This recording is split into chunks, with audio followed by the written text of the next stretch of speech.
estamos rodeados de formas, estructuras, edificaciones, conocida como arquitectura. Ante las grandes ciudades, Caracas busca hacerse notar por medio de una línea y estilo propio.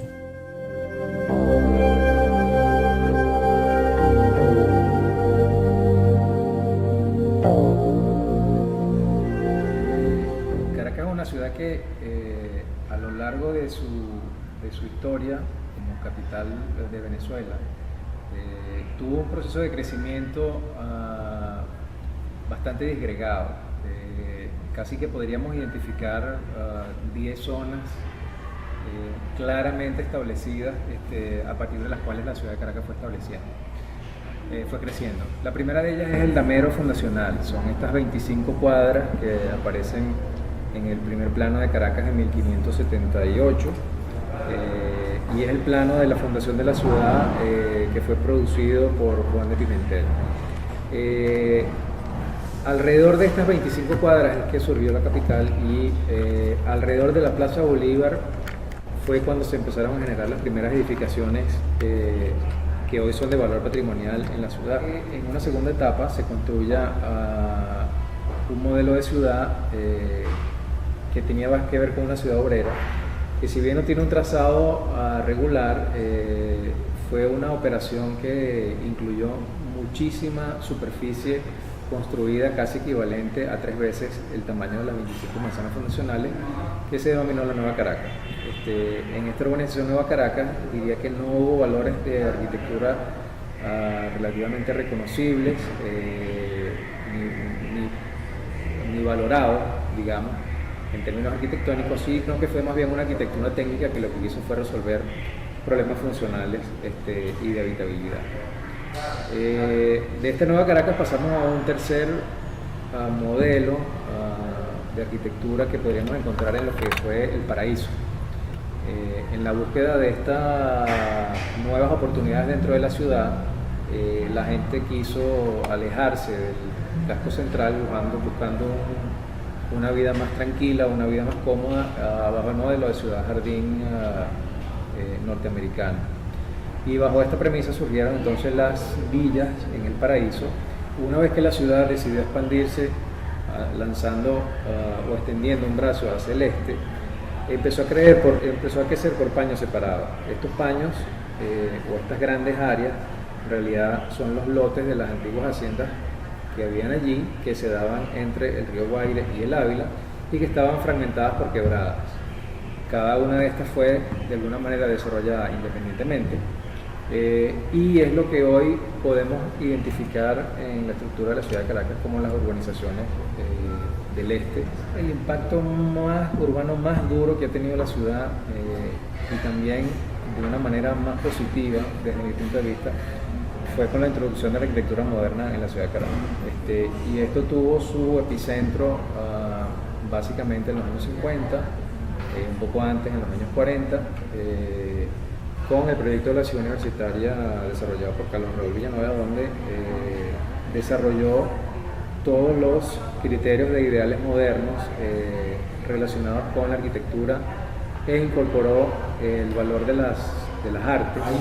Hay la base colonial, pero hay una arquitectura mucho más antigua que es la prehispánica, la arquitectura indígena, que es la churbata, la aldea,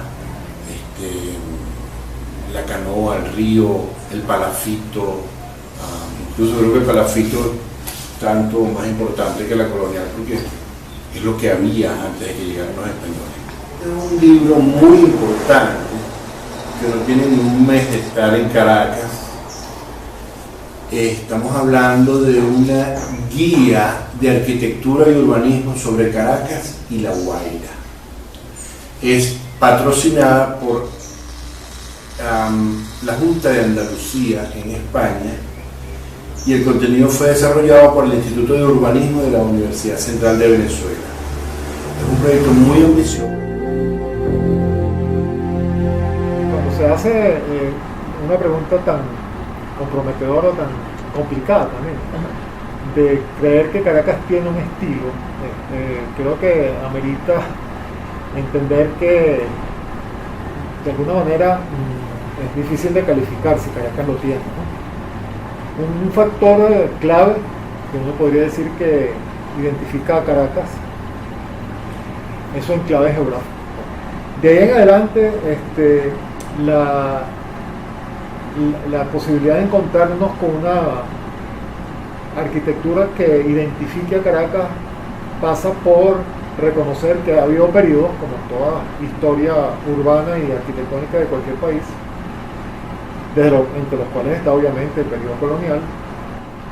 Después está el gran vacío que se produjo cuando se dio la guerra de la independencia, donde ahí sí es verdad que lejos de crecer lo que se hizo fue destruir, ¿no? Y de crecer. Después hay un periodo que ya empieza con la República, con la creación de la República de Venezuela, que tiene que ver más con las influencias francesas, ¿no? Antes eran españolas. El reventón del Sumac y la aparición del petróleo empezó a producir una especie como de dinamismo y de eclosión y de movimiento que de alguna manera hizo de Venezuela un punto de referencia, donde ahí entonces empezó a aparecer la influencia norteamericana, fundamentalmente porque la explotación del petróleo tuvo que ver con el asentamiento aquí de las más importantes empresas que explotaban ese producto en el mundo, ¿no? Y entra entonces en juego toda una cantidad de factores que hacen que la arquitectura empiece a cobrar un carácter moderno, ¿no? La modernidad, podemos decir que entró en Venezuela después de la muerte de Gómez, ¿no? Pero el otro elemento que le dio un empuje fundamental a lo que era la capacidad de poder hacer arquitectura buena, de calidad, que creo que es de lo que se trata, es la importancia que le dio Pérez Jiménez a la obra edilicia, ¿no? En el periodo en que está Pérez Jiménez como gobernante del país, se produce entonces lo que uno ha querido llamar como la mejor arquitectura venezolana de la historia, incluso superando la colonial, ¿no? Por eso es que hablar de la arquitectura moderna venezolana es hablar de ese periodo, ¿no? Llegada de nuevo a la democracia, caída la dictadura de Pérez Jiménez, empieza el periodo en el cual ya todo lo que fueron obras suntuosas, obras de envergadura, fueron enfocadas de otra manera. La arquitectura caraqueña empezó a tener una especie como de caracterización distinta y empieza a haber una especie como de periodo en el cual la arquitectura más bien de carácter comercial tuvo importancia, y también resulta que hubo un periodo también en el cual la arquitectura empezó como a ser mucho más modesta, empezó a llenarse la ciudad con edificios residenciales, con edificios unifamiliares o multifamiliares, etc. No creo que pudiera uno englobar toda la producción arquitectónica que existe en la ciudad a través de los tiempos como un estilo. Más tienen que ver con la modalidad anteriormente, con la modalidad constructiva que existía en la época colonial y hasta los años 1930. Eran muy rudimentarios los sistemas constructivos que se había y las limitaciones estructurales llevaban a que se parecieran mucho una vivienda con otra o una construcción con otra. Sí te puedo decir que el uso de materiales pudiera haber generado modas constructivas que lleven a uno a identificar o hermandar diferentes edificaciones y hacer creer que eso responden a un estilo. No. Desde cierto momento para acá vemos que desde hace aproximadamente 20 años yo creo que el papel de la arquitectura se desfigura históricamente como una posibilidad de progreso en la vida de los caraqueños.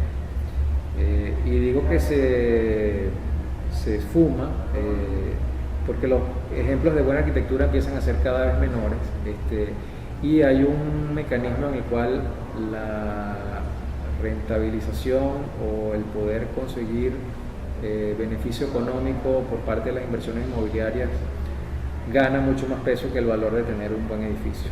Y es aquí cuando se producen en los años 70 muchos desequilibrios urbanos, hasta tal punto en que a cualquiera que uno le pregunte va a decir que la arquitectura de la ciudad de Caracas es muy difícil de identificar. En este sentido podríamos decir que la ciudad de Caracas no tiene un estilo reconocible. El principal estilo que podría tener, o el más reconocible de todos, yo diría que es la modernidad, es el estilo moderno, son los resultados de aquellos edificios del movimiento moderno.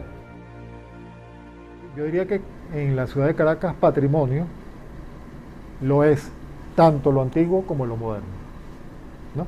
Entonces, si entendemos eso como una necesidad, ¿no?, de que Caracas de alguna manera preserve sus valores entendidos como lo que ha sido, lo que fue, lo que seguirá siendo, etcétera, todo ese tipo de cosas, yo diría que habría que empezarle a dar importancia a todo, obviamente. O sea, pareciera una respuesta ambigua, pero es así. Pero así como nos pasó durante muchos años, que fuimos destruyendo, ¿no?, nuestro pasado colonial y mucho de lo que fueron sus edificaciones, con el tiempo ha ido ocurriendo también que se ha ido destruyendo el pasado más reciente, que es el pasado moderno, del cual Caracas tiene mucho, que en Caracas tiene muchísimo valor. Entonces hay que tener una especie como de sensibilidad particular, y hay que ir generando una conciencia que nos haga ver qué tan importante es lo uno como lo otro, ¿no? Y obviamente ir entendiendo que Caracas es todo a la vez, y que no podemos tomar partido necesariamente por una cosa o por la otra, ¿no?